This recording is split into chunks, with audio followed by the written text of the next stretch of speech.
এখানে দুইটা power transformer রয়েছে, একটা অটো মোডে চলে। পাওয়ার ট্রান্সফরমার কুলিং ফ্যানগুলো এগুলো অটোমেটিক চালু হয়, এবং এর পাশে থাকা আরেকটি ট্রান্সফরমার রয়েছে। তো এটা অটো মোডটা আসলে কাজ করতেছে না, তো যার ফলে আমরা এখন এটা অন করে দিব।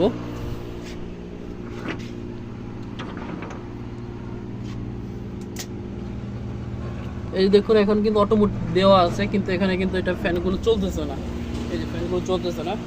তো যেটা এখন যদি আমি এটা ম্যানুয়ালি দিব, তার সাথে সাথেই কিন্তু এটা চলবে।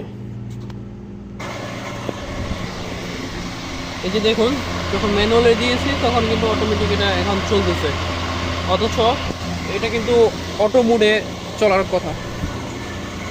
তো যাই হোক, এই তীব্র আবহাওয়ার ভিতরে, উত্তপ্ত আবহাওয়ার ভিতরে যখন আবহাওয়া 38 ডিগ্রি প্লাস হয়ে যায় তাপমাত্রা, তখনই কিন্তু এই আমাদের